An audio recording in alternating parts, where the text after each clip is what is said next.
Welcome to Toffee TV. It is the final word. We are joined by Paul McAllister to talk about another absolute shit show. Let's just get that out straight away. Shit show at Goodison Park again.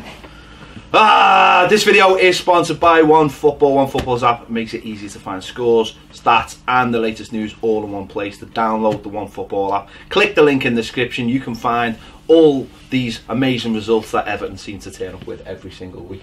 On that app. On that app. As well as other teams. They love me for saying that. Yeah. I knew we were getting beat in this game because I just knew that Wolves are better than us. And guess what? Wolves are better than us. The table doesn't lie. They are better than us. But I was a little bit disturbed by how much, not how much better than us they are, but just how a lot more happier they seemed. Yeah. For a team that was separated by 2 points before the game started, I was amazed in the levels of happiness, might be the wrong word, but just attitude and also togetherness. I'll keep reeling them off because there's actually a few, isn't there? Just players looking like they all bought in to the same system and they were all really happy playing together, whereas you looked at us, and this is what annoys me probably more than anything, and it shows that there only been 2 points gap before the game, that actually if our players had some of that, we'd be miles ahead of them. Because if we've got that far with shite performances, then our players must just do enough to win some games of football. If we had what they had, I think we'd be, well, at least we'd be in 7th, put it that way. Well, our players, I just don't think the attitude's awful. I think there's no motivation with them. As we were saying off camera a second ago, I think they just turn up and they think, I can't be arsed today. I'll do the absolute bare minimum and I'll see if I can get away with it. And when they all do, if 1 or 2 do that, you can probably get away with that. But when 7 or 8 players are all just turn up thinking, no, I can't, I really can't be doing with this today. I don't want to run around and sweat. I don't want to be snapping people, I don't want to be putting my foot in where it hurts. I don't want to be doing all the dirty work. If it doesn't come easy to me, then I don't want it then. Whereas all their players, they fight for their manager. They really look like they believe in him. And when what's the word I'm thinking of? The thing with Silver is, I just don't think these players, I don't think they're having him. I don't think they're playing for him. I really don't. I don't think it's anything personal. I don't think he's hated or nothing like that, like they all do with Allardyce. I think they just look at this fella and they're not buying into his ideas. If they are, then they're not showing it. Yeah, I mean, that's a really good point about buying into his ideas, because what we have seen in the last couple of years, last 2 or 3 years, whether you like it or not, and I wouldn't go as far as calling player power as such, where you look at teams and you look at players and then look, Man United is the perfect example this year, because I think what that is, I think with those players, I think maybe it's about a 50-50 split on who you blame on the reaction.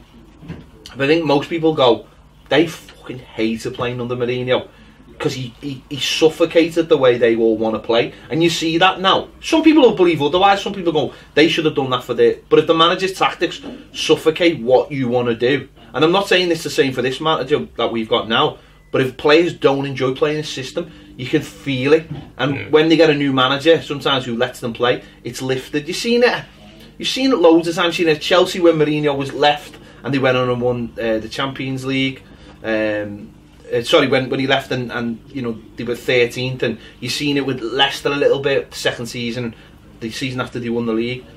It's this. I don't know. I don't know whether that is it. Whether the players just simply don't like playing the system, but sometimes you've just got to meet the manager halfway and just get on with it. But you've been very quiet, come on. Are you sick? Yeah, no, I'm listening. I'm just listening to different points of view. Throwing input in. For God's sake, what you're not liking the system. What I think was Everton Saturday was the desire from their players. Yeah. Everton players don't have desire. Everton players are all pretty footballers. They're all good, clever footballers. But clever as in with the ball, not clever as in they understand how to play the game. What was evident to me was how much Wolves wanted to keep the ball out their net.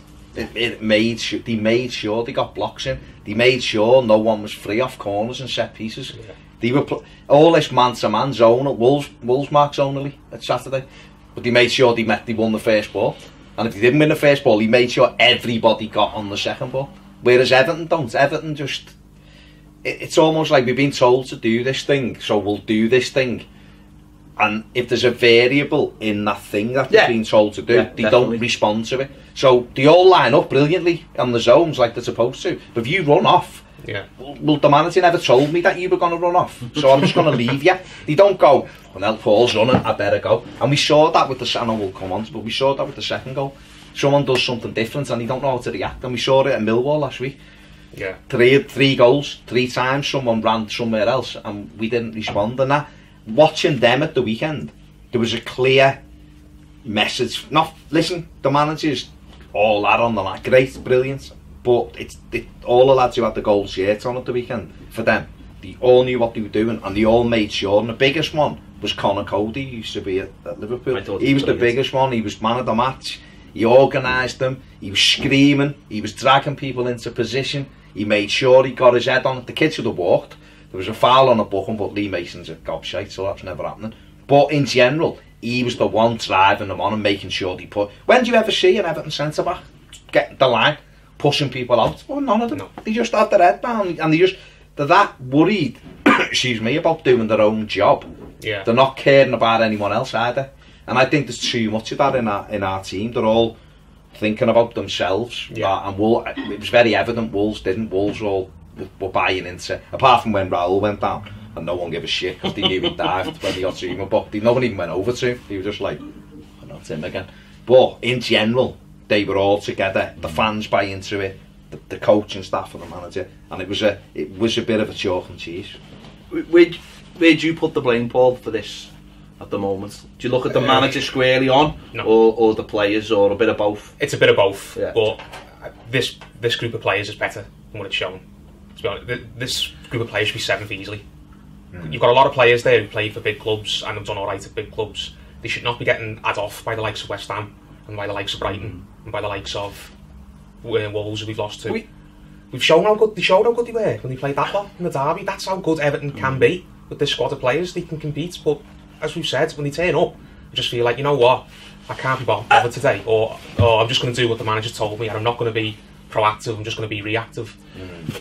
I think what the manager is, I don't want to be calling for his head. I think it's not really fair because he's not had too long. You're not allowed to on this show anyway. No, you're not allowed to. It's out there in the rules. Yeah, the rules say that Baz doesn't allow it. Hang on, let me just throw the caveat in there. I just play devil's advocate with that.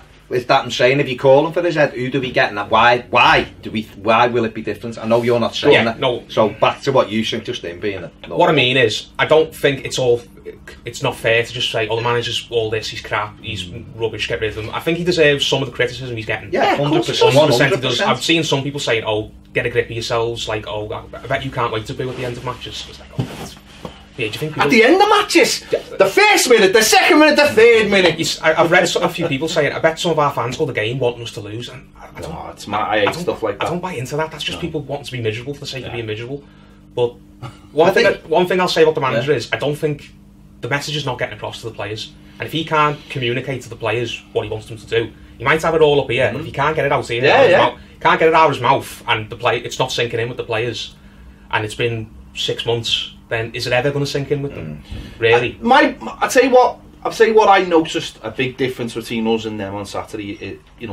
The fight that you talk about. Yeah. I think that comes from the fact that that group of players played in the Championship together. Grown. And had to fight out of the Championship. And let's remember, when they played in the Championship, they were a Premier League team. They made that team last season, and they were a Premier League team playing in the Championship. They pissed the Championship, and everyone was like, and we've said it, everyone's probably said it, but will they do it? And because we weren't watching them every week, you don't get that understanding that they're together all as one. But they fought for that, and they've got quality players, but they've also got the Conor Codys who've been everywhere with Wolves, who've fought and have got better.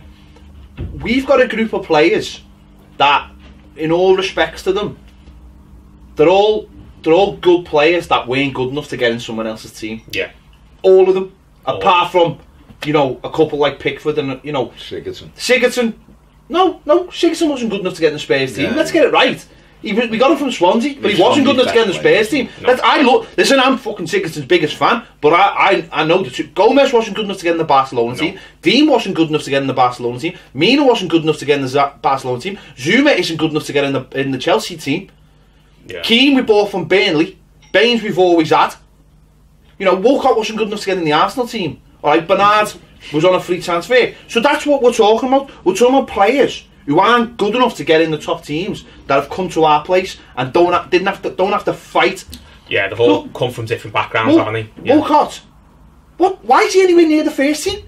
What has he done to justify being back in the side on Saturday? And yet he walks into the side. Why? Why aren't we giving Lookman a go or giving Bernard a go? All right, maybe Bernard's not fit, or I don't know. But why is Lookman not playing? So that's where we are at the moment. We've got players who've walked into our team because they weren't good enough for someone else, and that shows me that there mightn't be that bit of fight in all of them. And I suppose now that's what we need to go and get. And as you see in their players as well, or you see in other players, you go out and buy a type of player that hasn't been pampered, that hasn't had the luxury, that hasn't been used to just sitting on a bench and going, well, this is all right, isn't it? I'm still getting paid. Yeah. You know, that's what we've got at the moment, and it's all right saying, we bought him from Barcelona and him from Barcelona. Well, did you, or did you buy them off the bench? Because that's the reality of what we've been buying. So maybe now, and I'm open brands, and I'm sure brands will be looking at it, will be looking at it and saying, well, you know what? I'm going to go and buy character. I'm going to go and buy a kid. The lad that we've been linked with, the winger from Holland. Lozano's a perfect. You look at like Mexican players. Yeah, they're hungry. And South American players, a lot of South American players in general, they've got that hunger in them. They've got that fight, that desire. You still watch, Suarez playing a 30-31 for Barcelona. He's made all the money in the world. He's won all the cups in the world. He doesn't have to fight, but it's in him. You see, and maybe that's what we're missing. Maybe that's where the character comes from. That's what I'm saying about Conor Cody on Saturday. There's a player got released by Liverpool and has gone, I'm going to have to fight for everything here. And you see it when he plays football, ours are all just, it's not a personal thing. No. It's more you just look at them and go, you've not had to fight for anything in your career. If you weren't good enough to play for one club, another club would quickly bought you and give you 120 grand a week. So that's the player we're dealing with at the moment, and that's where you go, well, they're good enough, but have they got that hunger inside to fight? And we simply haven't. So we're going to have to go and find players that, the quality might just drop off a little bit, but they'll make up for it. And I think that's what we're massively missing at the moment. And we're talking about leaders. It only takes one, I think. It only takes one to turn around to everyone else and go, what are we doing? What are we doing here? Make the other lot, everyone else, look like knobheads by charging around that pitch. Yeah. We seen a couple of years ago when James McCarthy when we played against Arsenal, and we were expected to lose, and James McCarthy started just legging around the pitch like a lunatic, and then the next minute Ross started, and then a couple of others. We end up winning the game. James McCarthy takes that into the derby a couple of weeks later, and it's there again. And I don't know, I'm not saying James McCarthy's the answer, but that kind of attitude, I don't know if he's still got that attitude, but that kind of attitude... Oh, he's still here. Where is he? He's still about, he's obviously still not fit enough. But it's infectious. It's infectious if the fans get onto it. And that's exactly what we're all missing as fans as well, is that one player to go, fucking hell, look at this, he's going for it. And it's why we fucking cheer people like Nias. Yeah. And, because they show hunger and desire. Alan Meyer said it right on Twitter on Saturday night. He said, people talk about Everton fans as being the hardest fans to impress. He said, we're fucking easiest. He said, all you've got to do is pull on a shirt and run around a little bit, and we fucking serenade you like a hero. Like Besic did nothing. Exactly. And he's loved by a lot of people. Besic is another perfect. Because he runs around and because he kicks the odd and because he punches the floor, because it looks like it means something to him. Whereas our players just walk off the pitch and go... Yeah. And what makes it worse is that is sort of sunk into some of the younger players now. So whereas like Tom, first season he got into the team, we fucking raved about him because we seen a kid who fucking would die for the shirt. Now you see him and he's almost been pulled into it. I'm a professional now. In fact, I'm one of the senior players. I can't act like that anymore. That's exactly what we need. I just wish someone like Morgan Feeney was a little bit more developed and a little bit longer down the line. Do you know what I mean? Because you put him in the team, you know what you're going to get from him. I don't think he's anywhere near ready yet, but you just wish there was someone like that just ready to come into this team and just, do you know what, even if it just made a dickhead of everyone else, like Tom did when he came into the team. Chelsea away 5-0, getting beat 5-0. Kid went on and started just wanting it, while everyone else was like... He made dickheads that night of everyone else on our team. And we, that's, for me, what this club simply hasn't got a grip of. That mix, that Moyes used to get a spot on. We've talked about it before. Hard-working players with a sprinkling of class. Yeah. We've got no hard-work players and a little sprinkling of class, but without the hard work, I mean, it's not going to go anywhere. I think there's a lot of very good players in our team, but the aptitude and the ability, not the ability, but the desire to do the dirty work, I don't think they want to do it. I don't even know if it's a conscious thing, if I can't be asked. I just think some of them probably think they're too good to do that naughty shit, which is getting blocks in and making sure you're hard to... I mean, someone put a clip on Twitter this morning, David Boyce asking him when he was at one of the games, and he was saying, like, what's an Everton? I'm not what's an Everton player, yeah. Boyce back, by the way, but I'm just saying he done, and he was like, well, you've got to... The Evertonians expect you to get out with that shirt on and show it means something, and you work hard, and then obviously they like good footballers, and the best player is the mix of that. Then the fans buy into it. The fans aren't buying into this because it's not. I don't think it's necessarily Marco Silva either. I think they're looking at what's in front of them. We've done loads of stuff on how do we make the atmosphere better, and I've always said, well, you know, it's a bit of both, because the fans have to do it, because it's our job, it's all we can do. But on Saturday, I don't blame any Everton fan for being quiet. None. Because when you're watching a team not compete, which we didn't compete, we passed it around brilliantly. We had 65% of the ball. And at times, it looks like it's almost there. We'll cut through them, and we get to the edge of the box, and then it's slowed, and we turn and pass it back. The amount of time Seamus Coleman passes it back now is incredible. I lost count Saturday, it was about 30 times. Gets it, doesn't want to attack, he just passes it back. The move breaks down. We get it up to the halfway line, we turn and look to go backwards. We're going that way. You know, where's the desire? Where's the desire to get out fast to someone and put a block in? Where's the desire to grab someone of the opposition? Where when one of our players is flattened? Where's the 5 men round the referee? Lee Mason took the piss Saturday. What did we do? You sure, ref? It's one of them, innit? Yeah. Are you sure, ref? You know, we had a throw in. We took it, we broke it, it was 3-on-1. Richarlison sprayed the ball, he blew his whistle, dragged us back to take the throw in exactly the same place. Even the linesman went. The linesman went as if, like, I don't know why he's brought it back.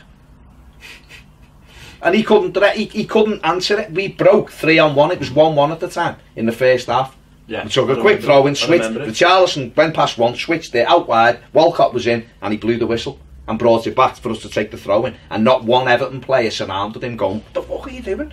What are you doing? Why have you brought it back? Tell me. Because we don't, because we just go.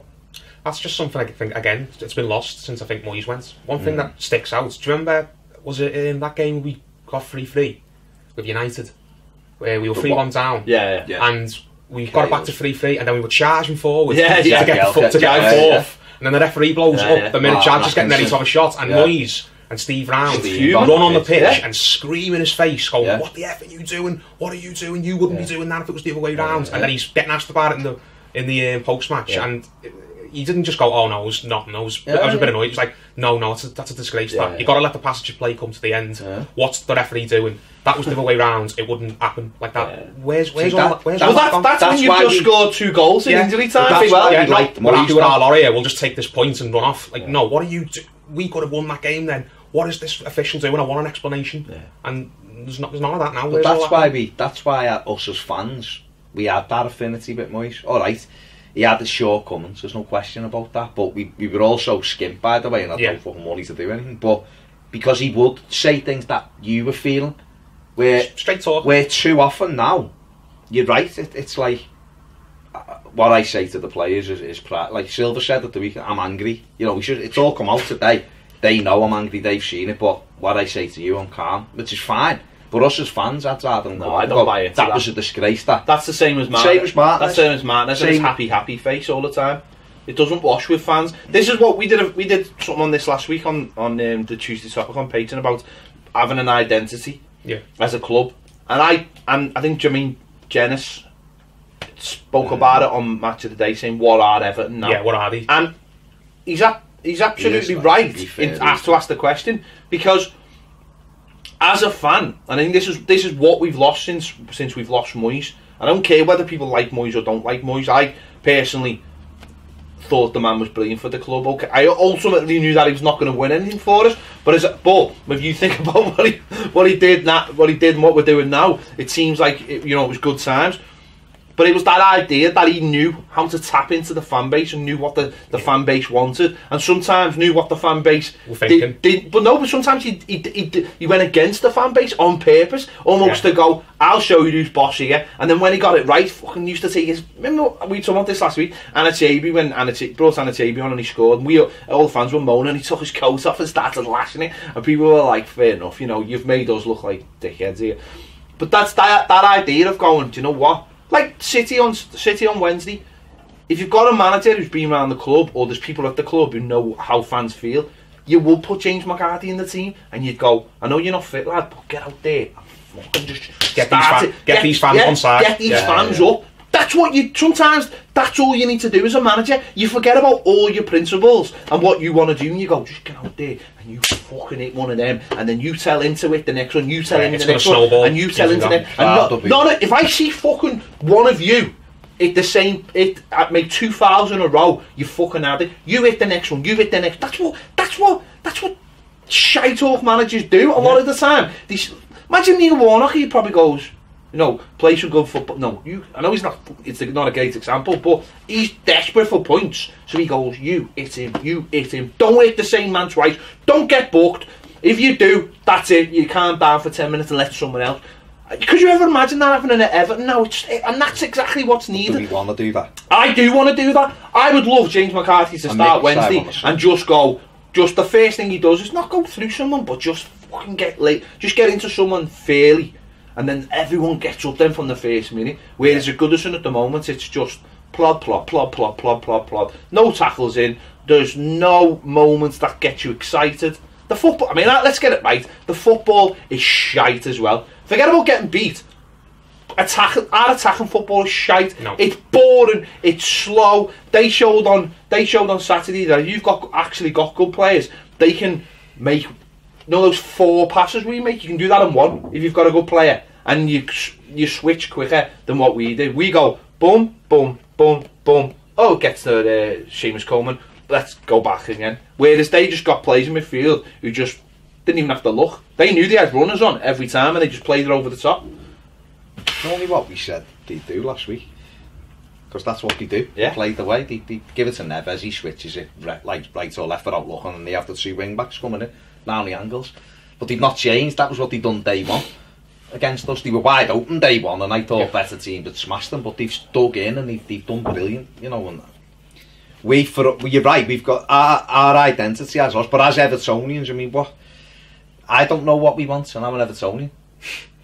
I watch everything. You look at it, we all do. You watch every minute, you go to the game, and I don't know what we want. Do we want a team that plays passing football? Because that's what I'm not. No. Honestly, right, so it doesn't particularly. Listen it's to not me. particularly needed. Right. So what do you want? What do you want as an Evertonian? What do you want to see the team? I honestly don't give a monkeys if we play passing football, because I've watched it for the last 4 passing. No, I'm just asking you. No, I know, but I've watched. So do you want? I want a mix. Ball to a big I want a mix of everything. They had a proper number 9 on Saturday playing for them. Everything stuck to him, but often they had a lovely little number 10 in Jota, and it was a mix of both worlds. So why can't we have that? We've got it. I don't want to. No, but what I'm trying to point out is we hated. Koeman didn't have any style. Yeah. So basically, Koeman's style was give it to Lukaku and hope that he scored. I enjoyed that style. Yeah, I enjoyed those 10 omens out of 11. Yeah, Allardyce was just, I don't know, I don't even want to think. I think it was just bang it and hope for the best. Yeah. And Martinez was 9 million passes to go 4 foot, and it was. 5,000 passes is more important than a goal. That's it. Don't score off set pieces, and it really was. It depressed me.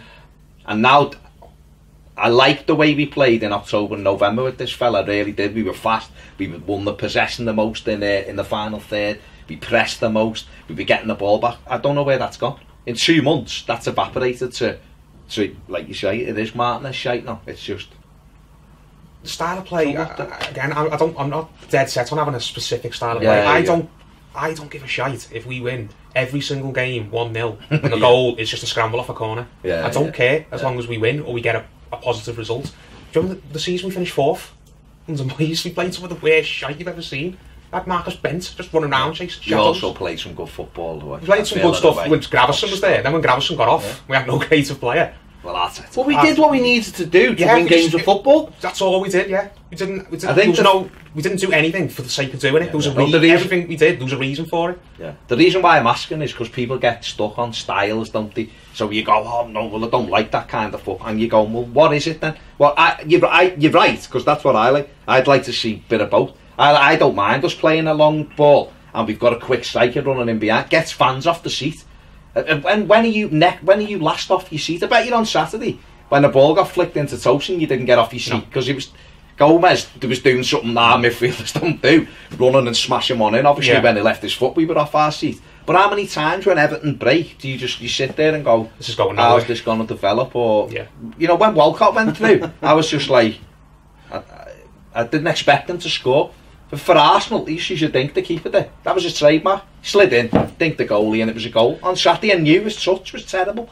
And then he hits it. And that's what I mean with Moyes. And again, it's harking back to Moyes. But I think what Moyes had right more than what the others had ever got right is there was that mix. There was that mix of up and at him. And that got the crowd involved. There was the balls coming into the box. There was the great football with Pienaar and Baines. There was Coleman raiding down the other side. He'd go long when he needed to, up to Duncan or Anitibi or the football under when we had Yakubu and Andy Johnson and Vaughan and Anity. Boss, then 2 started and he'd take them off and bring 2 kids on and they'd be like fucking hell, and everyone was like, this is what we just didn't have enough of it. That was all that let Moyes down. And we've lost that with Martinez. And we've certainly lost it since Rom's gone. We haven't got someone to put the ball in the net, so every other failing comes back, doesn't it? Because you haven't got someone at the end of the pitch. If you look at Tosin, he runs around, you go, I really want it to work for him because he wants to do that for the shirt, but there's no little partnerships in the team anymore. There used to be Baines and Pienaar is the most obvious one, but there were other ones as well, like even in the last Gibson and Osman had a little thing going for 6 months. Jackson, Lescott, Heitinga was in, and even you know what? A good run. Even Morales and Coleman had a little go at the start for a year and they looked good. But you're absolutely right. The midfield, Kale, Arteta, you know, all of them in it. There's nothing. None of that. The club's in too much flux. That's the problem. It's afraid team managers and players. But you know, when Dominic Calvert-Lewin is one of your longest serving players, you've got issues. Because he's a kid. Because he is, isn't he? Though you look at the squad, he's one of our longest. Him and Davis, and they're both kids. They both really should be battling to get in the 18, and yet we're looking at them and going, he's not good enough. Well, he might be good enough. He's 20, they're both 20 or 21. In a good side, you might bring them in, he might flourish, but at the moment, they're not doing enough to flourish, either of them. So you have to go, like, okay, back out then. But they shouldn't be at, like you say, it is. People keep saying it, but it's right. It is a Frankenstein squad. You look at it and go, there's not. But it's my thing with the Silver argument is, and I'm not. Listen, some people might think, oh, he's a flag bearer for Silver. The reason why I'm a flag bearer for Silver is I want us to keep a manager in place long enough for us to develop. Is he at fault at the moment? Of course he is, because he's not getting the best out of the players. But are the players at fault? Of course they are. So he's not perfect. And if Everton sacked him tomorrow, I'd just go on to the next one. But we can't keep going on to the next one. No. And that's the issue. And I don't know, because I really don't know who that next one would be. You can set them, no, we spoke off camera and you said Mancini, and Mancini's a good manager and he's won the Premier League, so he would be a good choice. But I don't know if our fans, he can be a bit... Yeah, I like his scarves. He wears a great scarf. He'd wear a great blue and white scarf. He would sell the winter stuff really and he's well. And he's in great shape. He was in his doing those ladies' lunch, wouldn't he? And the ladies' lunch. Oh yeah, they'd be full. And I suppose he's quite charismatic, isn't he? Well, you'd have to buy some new mops. But then, listen, you have to buy some new mops. I want to see a manager puff his chest out a little bit. That's why I suggested him, and he would do that, Mancini. And there's a lot of managers who would as well. Whereas this fella, I think he just. We said it before, I think he just lacks charisma. Do you know what I mean? He doesn't have to be a shouter. Do you know what I mean? Pochettino doesn't really, is a man of few words, but he's got a bit of an aura about him. Whereas this fella, even when we win games, I don't want to hear him talk. I just read his quotes like after the game. I don't actually want to watch a video and see him just mumble and go like that and with his shoulders hunched up. What he needs to realise as a manager is that if people get to know you and identify with you, people will give you more time at the club. I mean, Martin's got a lot more time than he should have, because people genuinely liked him, because he was a genuinely nice person, and it must have really been hard to sack him, because he's a genuinely nice person. And he wanted to do well, and he did get Everton. He bought into Everton, so that must have been hard for them. But this fella, we've said it. I said it last week. I'm not advocating him getting the sack, but I couldn't care less if he got the sack, because I don't know him. I don't know his assistant manager. I don't know his coaches. I don't know. I think the only reason people go, "What does Duncan Ferguson do?" is because they don't know the name of any other coaches. He's the only one anyone knows. So they go, "What does Duncan Ferguson do?" I was like, "No, that's a brilliant point." If you ask who's Everton's assistant manager, I go, "I haven't got a clue." Exactly. I don't know who he is. I know what he looks like. He could walk in here now, and I wouldn't know who he is. Exactly. I could be in a lift with him, and I would not have a clue the fella is next to me. I think that's a big thing, though. Yeah. That's a big, because whether you like them or whether you don't like them, I knew who everyone was when it comes to Moyes. You fucking, he's a fucking. Because you take time. At least you take time to learn somebody's name that you don't like. Yeah. Fucking ain't him. He's that fucking you. Have you heard he did this and did that?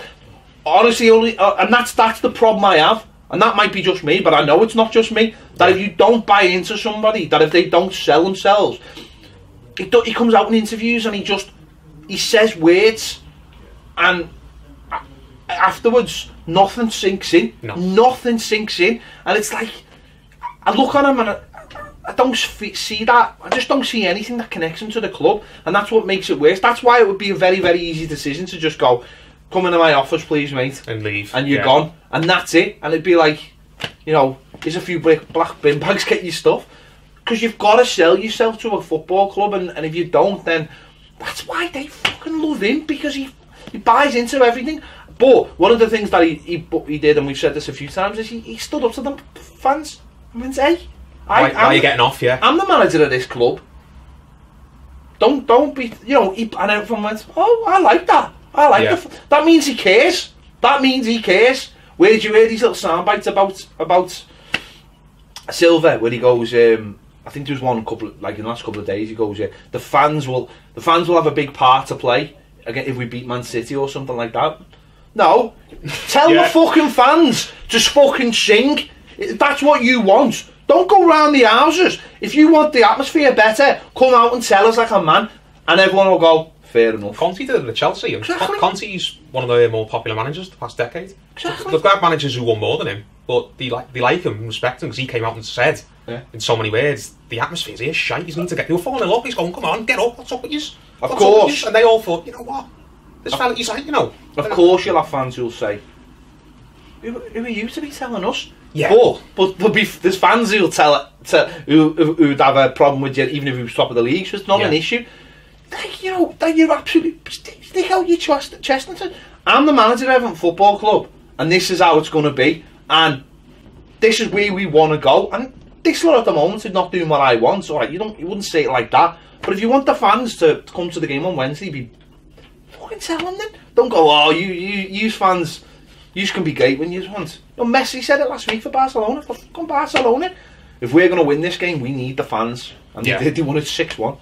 But it's like, that's what I'm saying, sell yourself so we all go, he's got to realise, I like this fella. He's got to realise that when he's doing his interviews, he's talking to the fans. Yeah. He's still, to me, when he does, I mean, I'm not as bad as you two over him, like, obviously, but when he's giving his interviews, he's still speaking to the reporters. When you're doing a post-match interview, you're talking to the fans, same as a pre-match. The reporters don't give a shit what you're saying. Yeah. They're just writing something down. You know what I mean? They're probably thinking, I'll have a lovely kebab in a minute. They don't care what you're saying. It's not going to upset them, because most of them are cop-bites anyway, remember? Yeah. So they're not asked. So what he's got to remember is, when I speak to the press, I'm actually addressing Evertonians, because no one else gives a toss about what I say.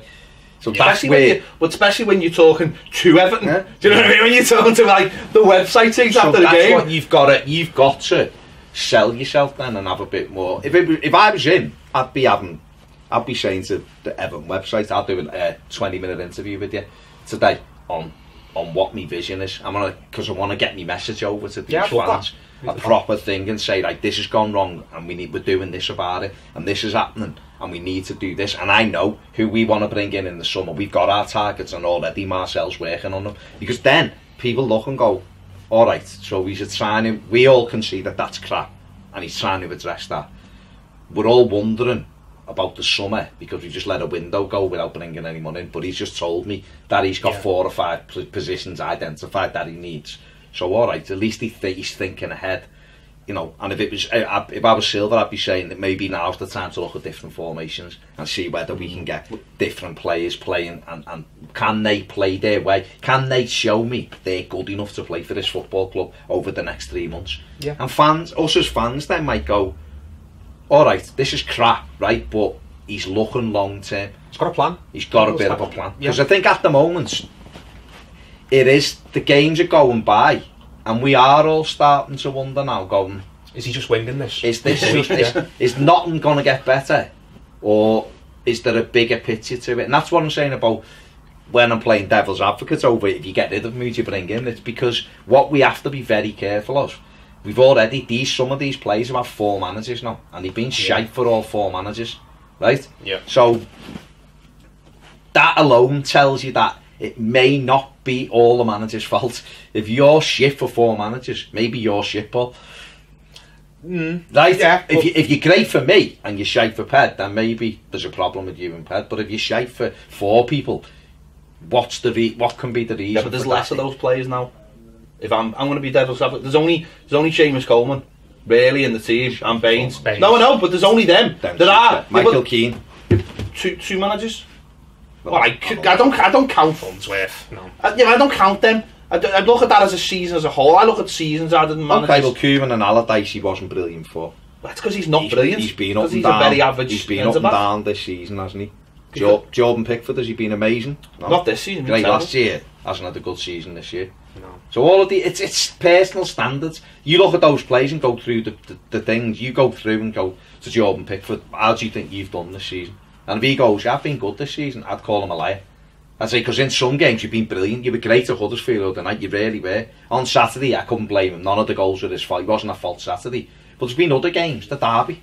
What's he doing now? There's been other games where he's been at fault. He hasn't been his normal level. Now he's a mouthy fucking Pickford. So why isn't he grabbing people? Show people. Don't give a shit if you upset any of these dickheads.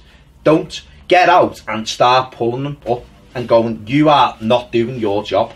It's one of the very few things I liked about Rooney.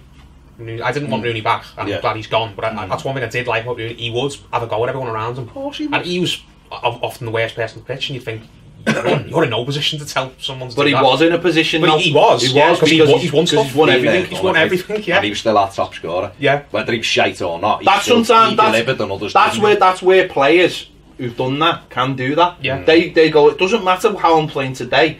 I'm talking from a position of experience. And again, we don't have them in the team. We don't have players that you small Pickford there. Maybe he doesn't feel like he can do it because he hasn't had a good season.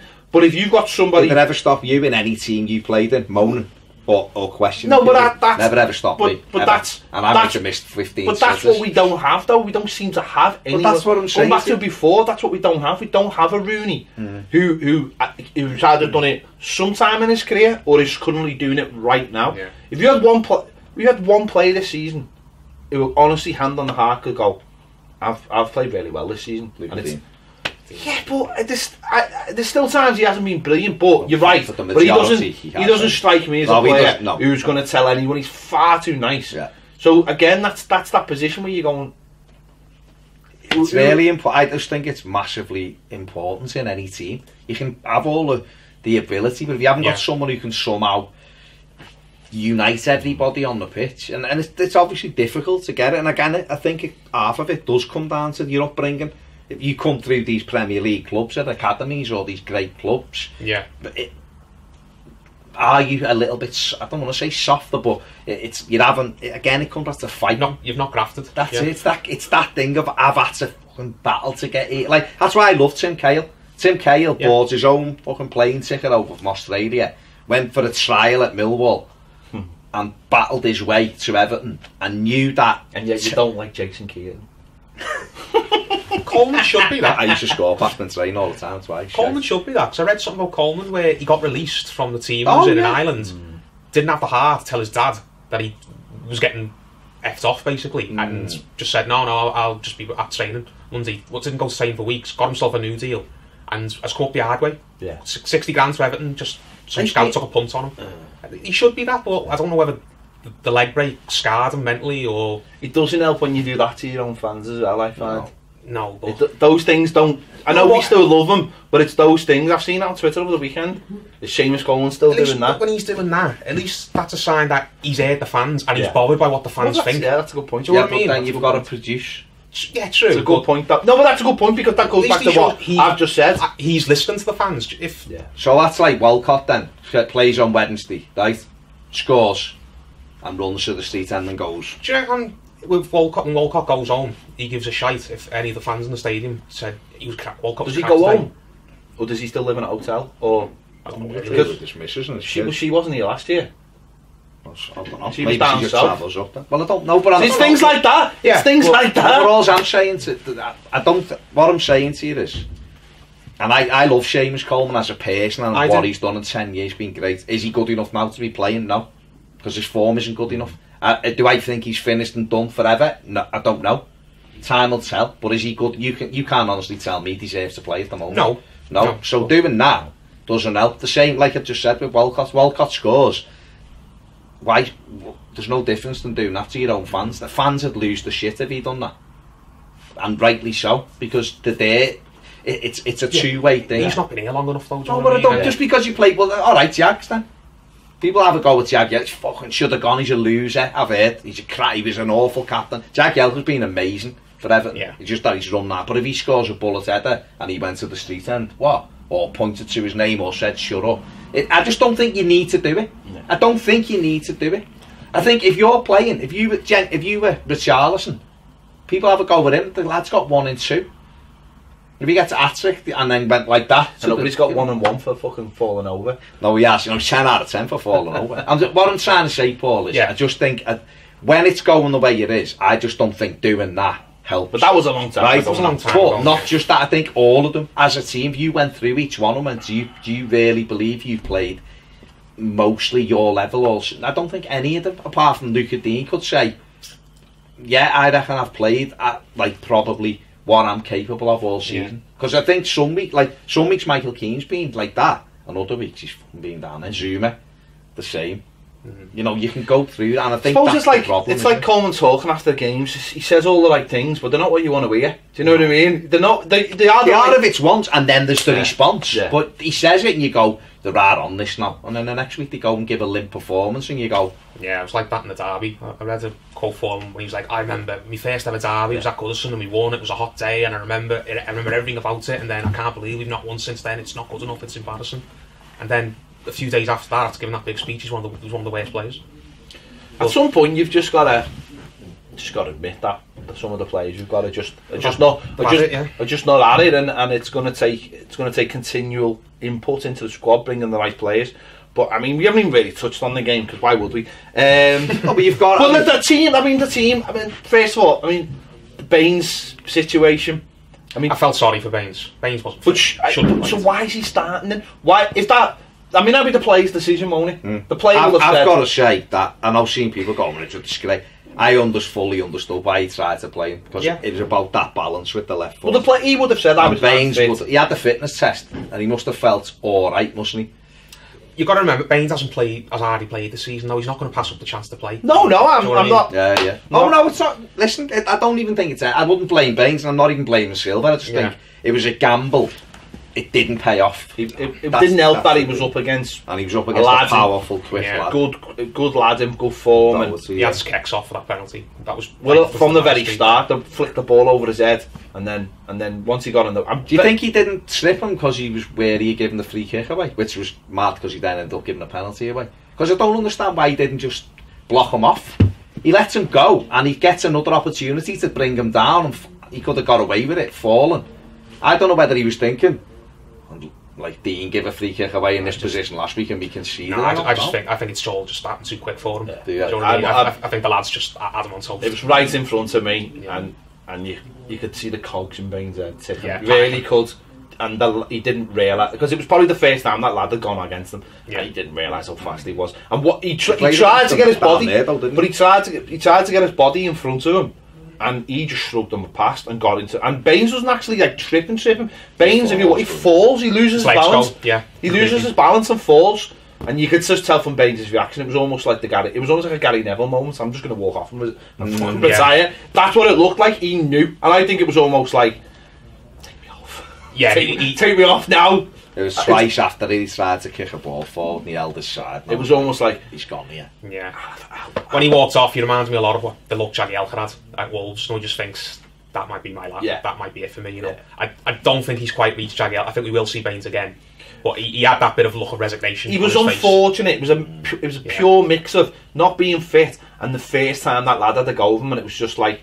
Maybe he was like, I don't want to go fully into him here. Like, if I hit him like sides, I might get. And it was all those things combined, and it was a definite pen. It was definitely a pen. There's no question about it. Wasn't it? So that's the lad behind me. He went, "What's that?" Went, you don't seriously think he's not going to give that to him. It was 100% penalty, and it was a great pen. We wouldn't give it to us. But it was. I mean, to be fair, it was a decent response. After 5-10 minutes, we got right back into the game.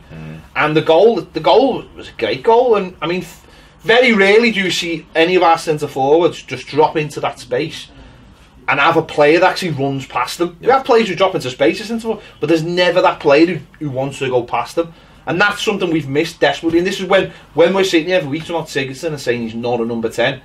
That's why he's not a proper number, like a modern number 10. Doesn't dribble past people because he won't run past people. If you want to look at what a number 10 is since, I don't know, last 15 years, Lampard, Gerrard, Cahill, that kind of player who will run. Centre forward now playing especially if you're playing in one, you can't do everything, but what you are looking for is someone to run past you, and that's one of the big things we don't have in this team is anyone. And it's why we've advocated loads of times, drop Sigurdsson back and have someone off the striker. But I thought Gomez making that run was fantastic, and he just kept on going. It's something we need to see from him more, because he's got that in his lock. He's got the ability. All the videos are there on YouTube. Go and watch them. He's got that in him, and fucking hell, what a rocket! What an absolutely brilliant strike.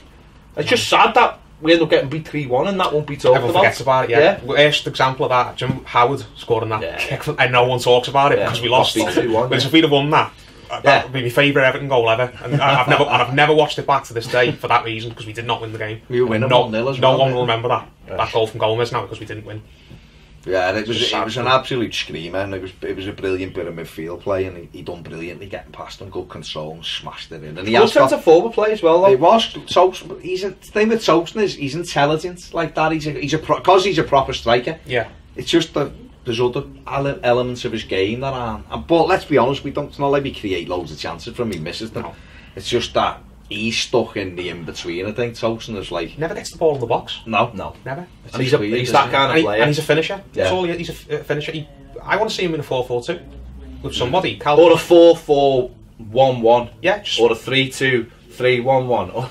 So you want someone who's close by to him. Close by to him. And I said, the lad behind me went, mate, we haven't played 4-4-2 since we had Kevin Campbell. And I just thought, what's the use of him? It's like, you remind me of Yelovich now. Well, Moyes did have finisher and times when he played 4-4-2. Why we should have bought Fellaini?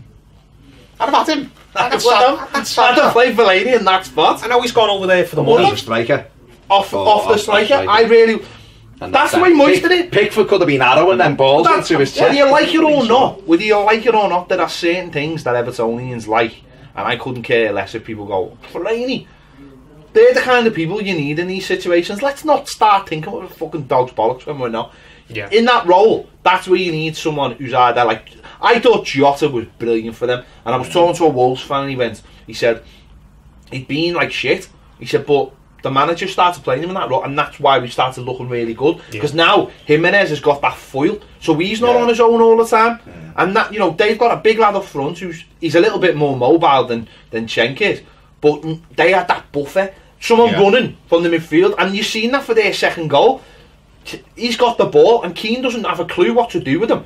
So he ends up fouling him. The lad kindly takes it. Again, another thing, Richarlison, know when to take a foul and know when to get on with the game. Richarlison goes down there for anything. Falls down his own half. Oh, it's embarrassing. And because he doesn't get it, they get possession and get on with the ball. But that Jota bought that foul brilliantly. Ball comes into the box.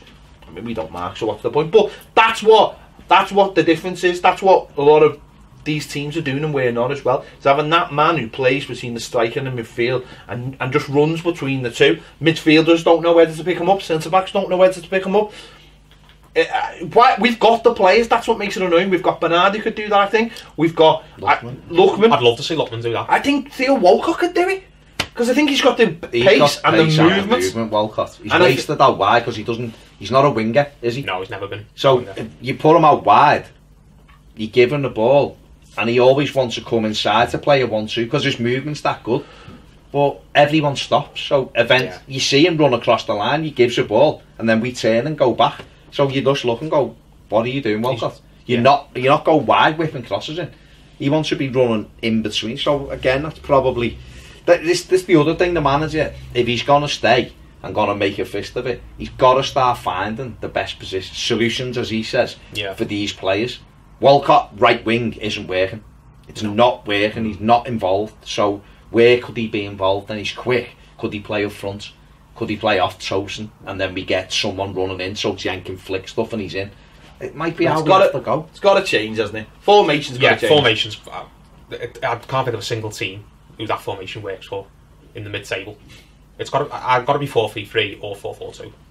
I mean, I know it's supposed to be 4-3-3, but it never is. It's not though. It's not what he used something else at Watford. He used the proper 4-3-3 at Watford. He did, yeah.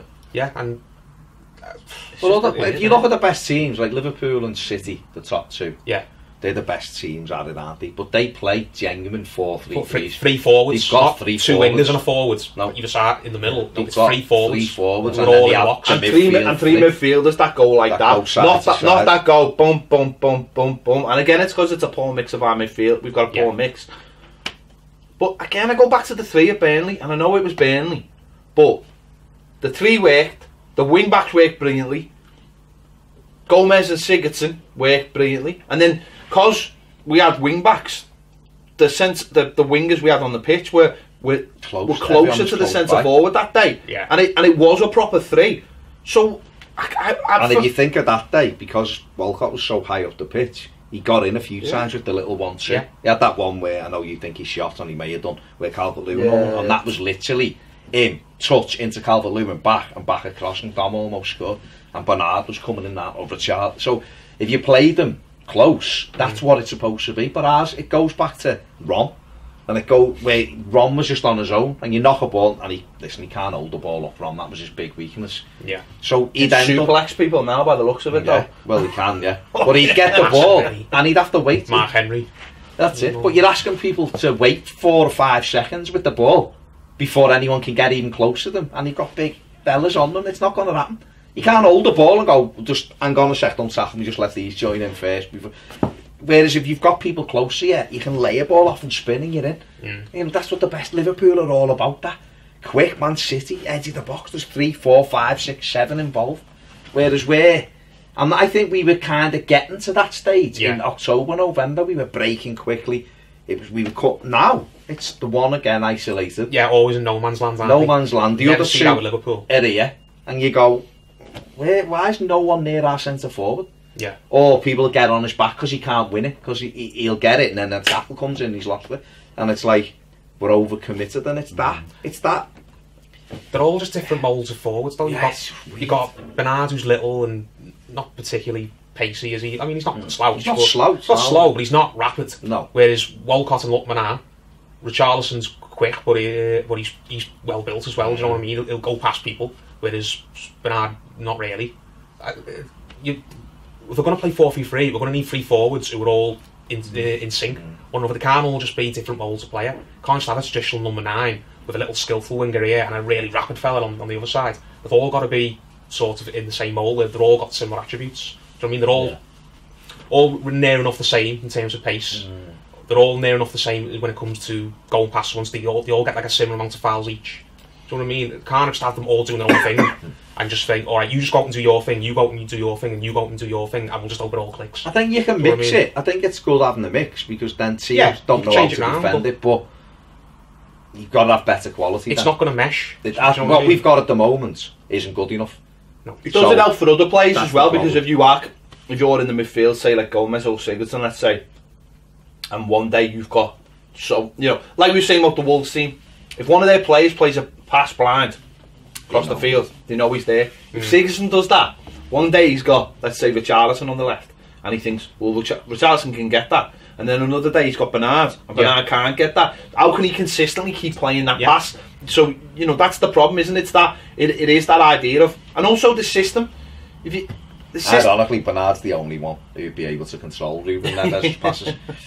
But that's it though, isn't it? Throw a friggin' rocket at him and he'd kill it. If it's a similar on the other side, if you've got Walcott on there and you play a pass over the top, you know he can Walcott's get it. Going to get that. But I don't know if Lookman would get it, because Lookman wouldn't even be looking to go over the top. Lookman would be looking to come short. So again, it's knowing, it's all those little things. That's not in sync. That's instinctive as well. That's the outball. Sometimes you go, well, I just want to, you know, if you've got, let's say, Calvert-Lewin over the top, I'm not saying he would, but if you put a ball over the top to him, he's got a good chance of getting it if he reacts, because he never does. But if you put a ball over the top, you know, St. Ocean's not going to be anywhere near it, is he? Richarlison would probably normally come deep. It's a bad mix. Until you can get a way of playing with personnel who, and this is probably why he tries to keep the same players, to be honest, when we're all saying he needs to mix it, because he's probably trying to get them playing the same way so they understand each other's game, but it isn't working. So you do have to try and mix it up, and I think you'd have to try Bernard Central, because he's the only one who has the ability to move with the ball. Sigurdsson doesn't. Sigurdsson doesn't want to do that. Sigurdsson just likes to pick passes and trying to be a number 6 in a number 10's position. So what he's doing is trying to get the ball, get his head up and up for someone. It's like, well, there's only one fella in front of you. Yeah, and he's not quick enough to get on to chase it down. That's why I think deeper. But then if you're going to play him deeper and Garner plays, then you'd want Gomez there, wouldn't you? Because I don't think Gomez would be wasted higher up the pitch as well, because he's a better deep lying ball player. Yeah. And then travelling like he did at the weekend, getting past the forward. Gylfi, to me, and I like Gylfi Sigurdsson, but I just think lately too many games are flying by, and he's one pass in a game isn't enough contribution, is it? No, I wouldn't be shocked if he goes. Sigurdsson. You'd take him.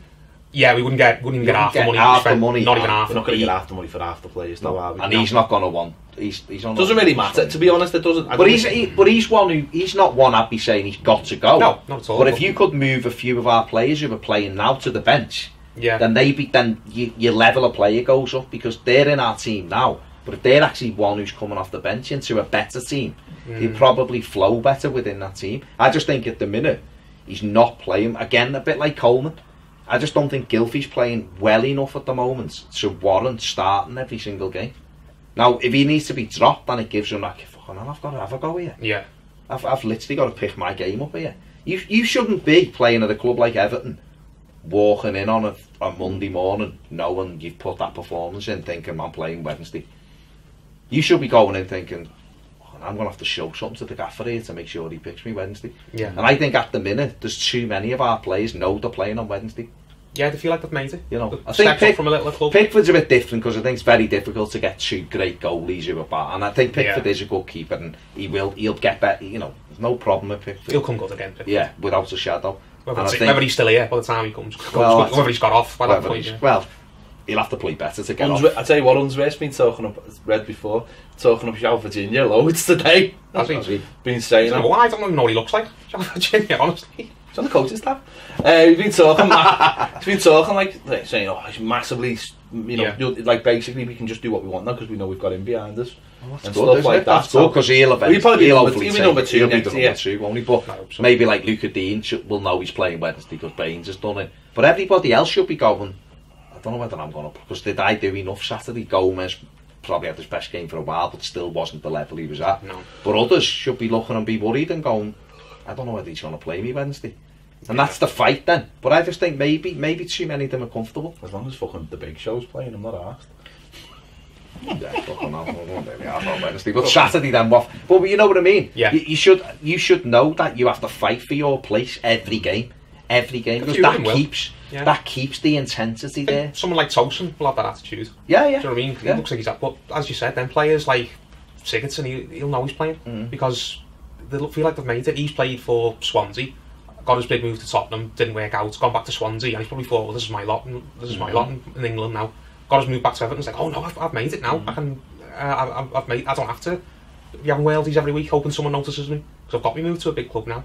Same with Keane, Burnley, played for a smaller club, and he was better at Burnley than he was here. Oh, miles better. Miles better. But he was in a rigid system at Burnley. Yeah. Knowing But he also though what he did, and this is the key problem at Everton. You know, I know he's tough, but there's no.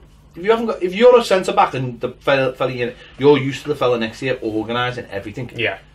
That's who you are. He's never ever going to be the guy at the back who He's not the leader. leads the team. No, And he's we the don't follower, have. I mean. And we showed that. And listen, you know, we haven't even talked about their goal, their set piece goal again. You know, zonal, non-zonal, whatever you want to say. Man. I knew that was in when the ball was in the air. If you've got players like Seamus Coleman who are still looking at the ball when the player he's not. I'm not going to say whether he was marking him or not, but he was in his zone. So it doesn't matter whether it was zonal marking or man marking. The fella that is in your zone just wanders away because he knows where that ball's going, and you're still just looking at that ball rooted to the spot. You wonder why we can.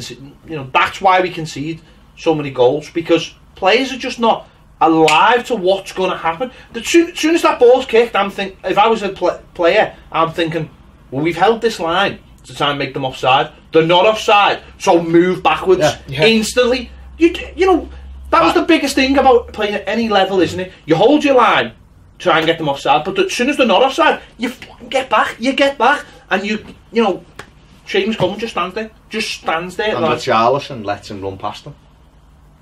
So if you're stood by me, or I'm stood by you, you're marking me and I run, surely you've got to try and block me running.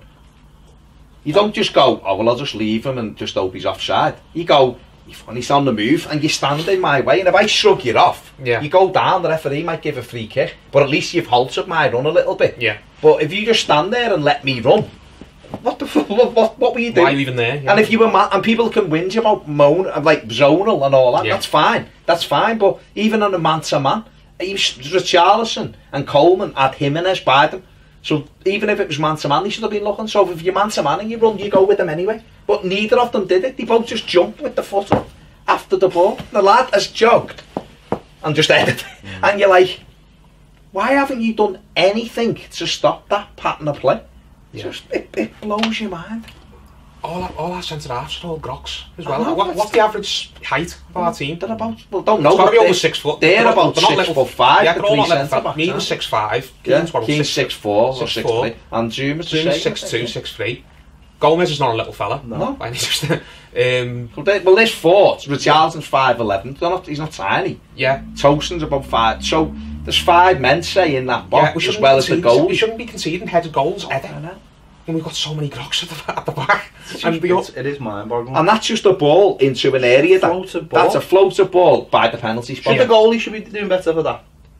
I just throw the question out because the question has been asked. My worry is if the goalkeeper comes and doesn't get it, then everyone goes, what's the keeper doing? To be honest, Pickford shouldn't be having to make that split-second decision. No, and he won't, because I've watched enough to know that he's getting told not to come off his line. He's getting told, don't come anywhere, because he's obviously not a massive goalkeeper. And people he'll have been told, because if you look at it, and it's dead easy to say, well, if Pickford comes and gets that, but Pickford has to make up 12 yards there, essentially, to win that ball and jump and punch it. And if he comes and the ball goes he would have to go early. If it goes somewhere else, it's an open goal. So he'll be getting told that stay on your line, and if they win it, you've got a better chance of saving it, obviously. Yeah, I think Pickford's got more right to be pissed off about that goal more than anyone, though. Because if I was him, I'd be looking at the fellas in front of me going, why has he just had a free header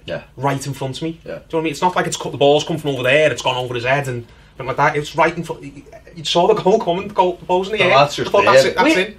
We're high as all. We're getting to the point now where we're going to have to start putting walls, honestly, for set pieces, like everywhere. We're going to have to put like we're going to have to put like 2 men Honestly, for that free kick on Saturday, if we put 2 men out there, it might have stopped that ball coming in because he wouldn't have been able to get them. That's what we're going to have to start doing, because the message, like you were saying before, it's not sinking in. No. It is not sinking in. I don't know what he wants, but that's where I think if you've got a leader at centre-back, a real leader who's been round the block, I'd have Jags in the team right now, but I think if you've got a leader, he'd go to the manager and go, this is not working. Yeah. We can't do this, and we need to change, or something has to change, or and when you've got that, like when Moyes had Neville, or he had Jags, I suppose, as well.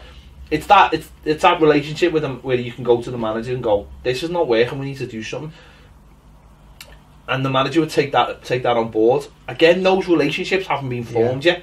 Or even if the manager had brought one of his own in, you see that with some managers, they bring a player in they know from somewhere else, and he mightn't be the best player in the world, but if they Martina, Liverpool bought, when Houllier bought, was it Houllier bought fucking John Pierre Ferry, who was basically the grass manager snitch, basically. Yeah.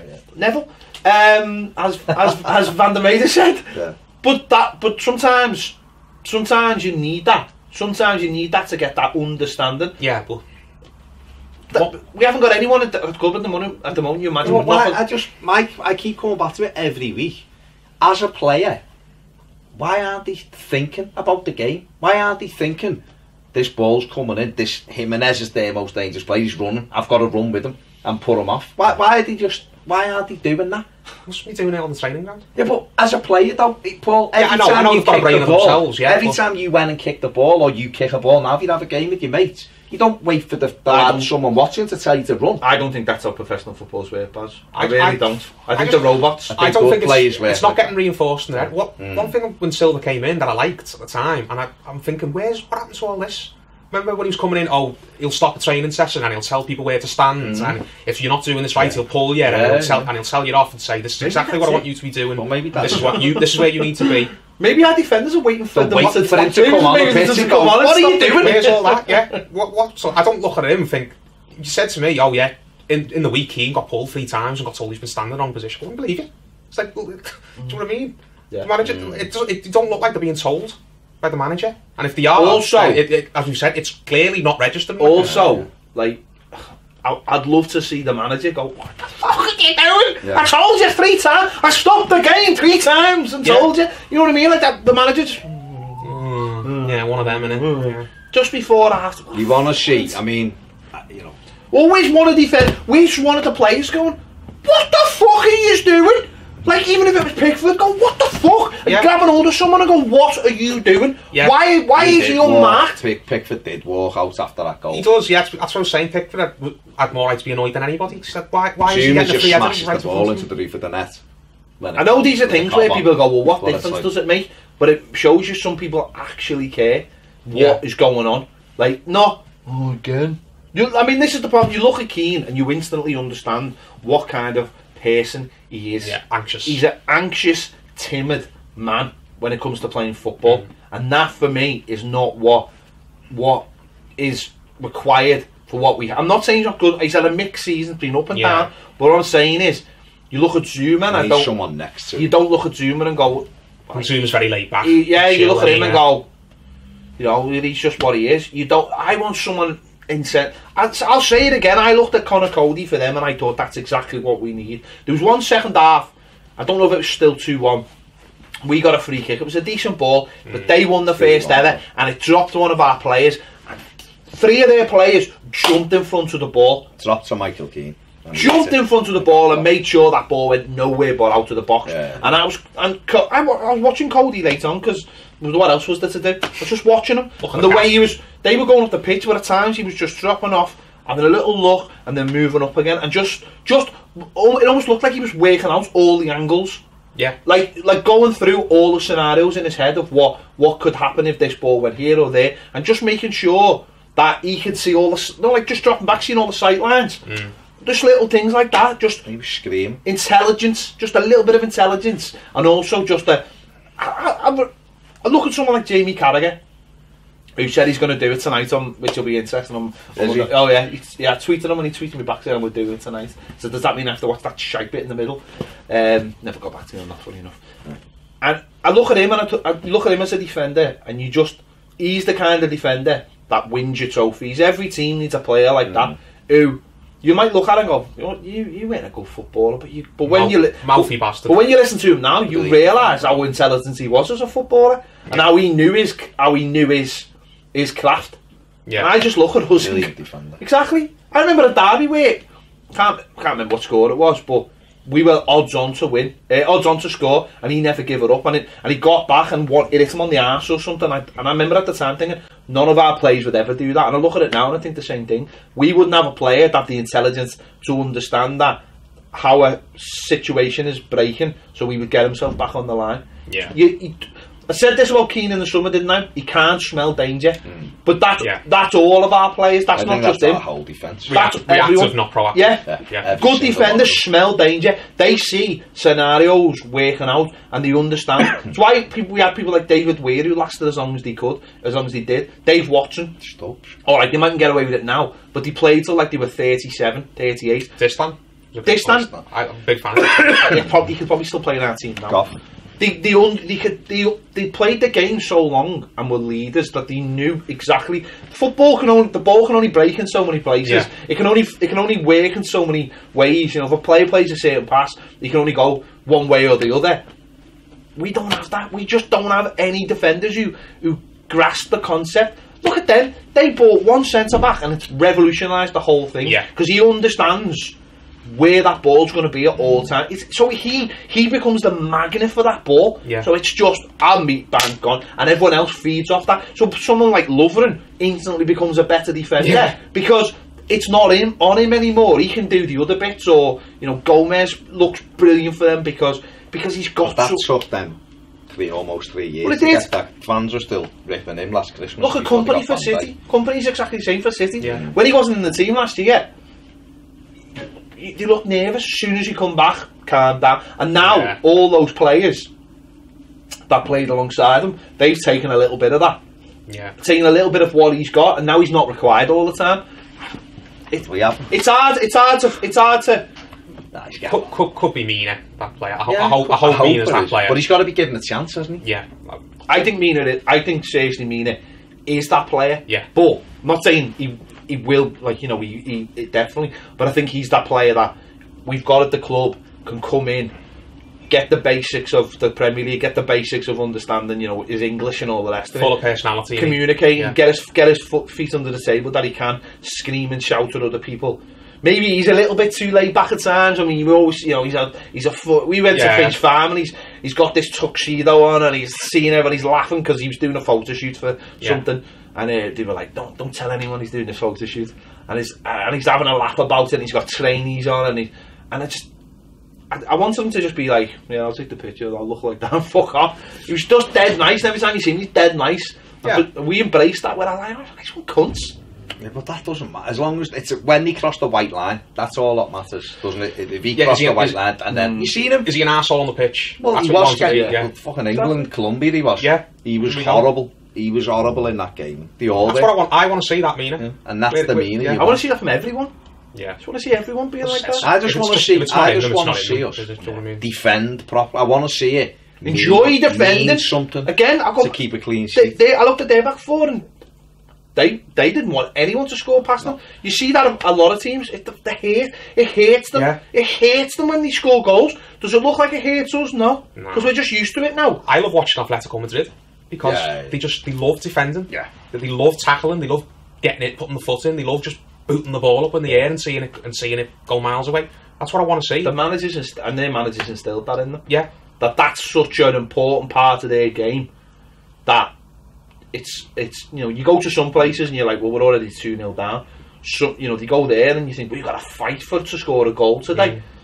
That's why I like the Huddersfield win last week, because we got a bit of that last week. Yeah. We looked like it mattered to keep it clean. We were just wellying the ball away. I don't mind that. People will moan and go, behave. You want to pass it out for it? I don't. No. I want to see my team defend. Where I want to pass it is on the edge of their box and create something. I had no problem last week when we were smashing balls away because Huddersfield were like, for fuck's sake, you've got to start again. Yeah. And that's what teams are. Saturday. It demoralises teams. That's it. They're getting the ball forward and bang, it's back on their own half. And then you're having to chase. It happened to us second half on Saturday. Yeah. We had all that ball, and every time the ball came in the box, they just dealt it. smashed it Got to away. start all over again. And Pass then all it the way back. starts, Yeah. and it starts again. And what it does is, when you welly it down there, it gives you a chance to get into shape, Get a breath, yeah. get your low block like they did, All the make back. sure Get there's out, nothing, get out there. Yeah, throw up, yeah. Thing. And you're like, you know, too often it's like, no, we'll pass it here, we'll try and draw you in. We don't go nowhere. We don't go nowhere. So that's what, you know, maybe it is this summer. Maybe it is.